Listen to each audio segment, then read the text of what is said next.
जी, अस्सलाम वालेकुम। मेरा नाम शहज़ाद और आप देख रहे हैं हमारा यूट्यूब चैनल शहज़ाद मेडिक्स। आज हम नाज़रीन जिस टॉपिक पे डिस्कस करेंगे बहुत ही इम्पोर्टेंट टॉपिक है। हर दूसरा तीसरा बंदा जो है वो इसका शिकार है। तो जैसा कि आपने हमारा थंबनेल देखा, हाथ-पाँव जो है वो स्वेल हो जाते हैं, हाँ, पाँव की उँगलियाँ स्वेल हो जाती हैं, पाँव पूरे-पूरे हालाँकि लोगों से चला तक नहीं जाता। तो बहुत ही इम्पोर्टेंट वीडियो आपके लिए लेके आए हैं, तो वीडियो पूरी देखिएगा, वीडियो स्किप ना किया करें। अच्छा, ये जो वीडियो है ये मेरी गुर्दों के मरीज़ों के लिए वीडियो नहीं है, क्योंकि गुर्दों के मरीज़ जो है वो उनके भी पाँव जो है स्वेल हो जाते हैं, उनके हाथ स्वेल हो जाते हैं, उनका मुँह जो है वो स्वेल हो जाता है। वो उसकी एक और वजह है। उसकी वजह ये है कि उनका क्रिएटिनिन लेवल बढ़ जाता है, उनकी गुर्दे जो है सही तरह से फ़िल्ट्रेशन नहीं करते, जिसकी वजह से जो है वो उनकी बॉडी जो है वो स्वेल हो जाती है। ये जो वीडियो मैं आपके लिए लेके आया हूँ, ये सिर्फ़ सर्दियों के दिनों में जो जिन लोगों के जो है वो पाँव स्वेल हो जाते हैं, जिनकी उँगलियाँ स्वेल हो जाती हैं और जिनसे चला तक नहीं जाता, ये वीडियो ख़ुसूसन उन लोगों के लिए है।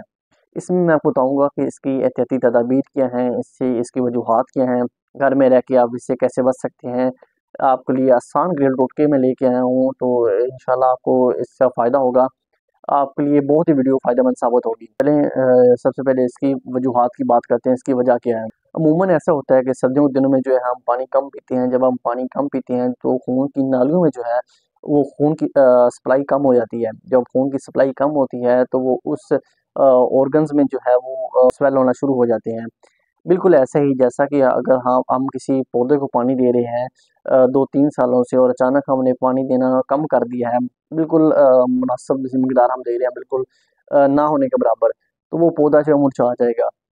बिल्कुल इसी तरह ही कि जब हम सर्दियों के दिनों में पानी कम पीते हैं, जब गर्मियों के दिनों में हम 3-4 ग्लास रूटीन के पीते हैं, तो सर्दियों के दिनों में हमने 1 आधा ग्लास कर दिया, तो इसकी वजह पाँव स्वेल हो जाते हैं, पाँव पाँव की उँगलियाँ जो है मुतासर हो सकती हैं।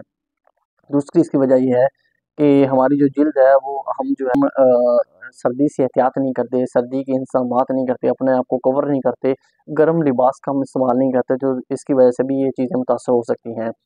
तीसरी मैं आपको चीज़ बताता चलूँ कि अगर आप ठंडे पानी में जो है ठंडे पानी से नहाते हैं, ठंडे पाँव से हाथ-पाँव धोते हैं, तो इसकी वजह से भी है पाँव स्वेल हो जाते हैं। तो ये थी इसकी वजूहात। अब मैं आपको बताऊँगा कि इसकी एहतियाती तदाबीर क्या हैं।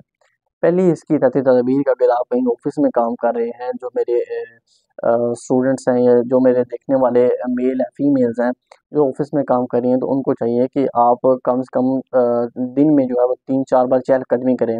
इससे ये होता है कि आपकी जो खून की रवानी है वो बेहतर हो जाती है। दूसरा ये है कि अगर आप जब ऑफ़िस से वापस आते हैं तो आप पाँव को जो है पाँव का हल्का-सा मसाज किया करें। कम से कम 2 से 3 मिनट इसका मसाज किया करें। इसको गर्म पानी के अंदर आपने 10 से 15 मिनट भिगो के रखना है।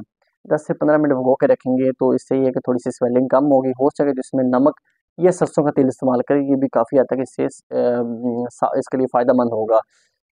दूसरा दूसरा मैं आपको बताता चलूँ कि अपने आप को जो है वो कवर करके रखें, गर्म लिबास का इस्तेमाल करें।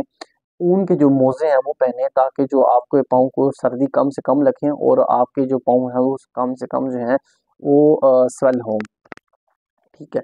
तीसरी वजूहात मैं इसकी बताता चलूँ कि तीसरी वजह इसकी ये है कि आपने जो है पाँव जो हैं वो ठंडे नहीं रखने अपने, अपने आप को अपने पाँव जो है खुश्क नहीं रखने। कम से कम कोई ना कोई मॉइस्चराइज़र या कोई लोशन वगैरह का इस्तेमाल करें। अगर आपने वक़्ती तौर पे कोई ठंडे पानी का इस्तेमाल किया, पाँव धोए हैं ठंडे पानी से, तो कोशिश करें कि कुछ देर बाद अपने पाँव जो है वो गर्म पानी से ज़रूर धोएँ, ठीक है। अब मैं आपको बताता चलूँ कि इसकी जो है वो घर में रह के जो आप इससे कैसे बच सकते हैं। तो पहले नंबर पे जो आता है अदरक का कहवा। अदरक का कहवा जो है वो एंटी इन्फ्लेमेटरी एजेंट के तौर पे काम करता है, आपकी स्वेलिंग को कम करता है, आपकी जो खून की नालियाँ हैं उनकी स्वेलिंग को कम करता है, ख़ासकर ये हार्ट के मरीज़ों के लिए काफ़ी फ़ायदेमंद है। तो इसका जो है कम से कम 2 से 3 बार इस्तेमाल करें तो इंशाल्लाह इससे आप काफ़ी हद तक बेहतर हो जाएँगे। दूसरा मैं बता लूँ कि लहसुन का आप इस्तेमाल करें, ग़ज़ा में लहसुन का इस्तेमाल करें, ये भी एंटी इन्फ्लेमेटरी के तौर पे काम करता है।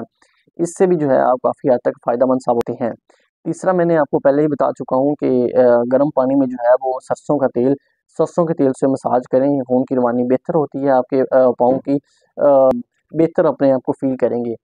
तो ये थी हमारी आज की थोड़ी-सी छोटी-सी वीडियो, लेकिन बहुत इम्पोर्टेंट वीडियो है। कमेंट्स आ रहे थे, व्यूअर्स के कमेंट्स आ रहे थे कि सर इस पे आप कोई ना कोई अच्छी सी वीडियो हमारे लिए बनाएं। तो ये थी आज की वीडियो। अगर आपको वीडियो अच्छी लगी है तो हमारे करें, शेयर करें, कमेंट्स करें और भाई को दें इजाज़त। इंशाल्लाह मिलते हैं नेक्स्ट वीडियो में। अल्लाह हाफिज़।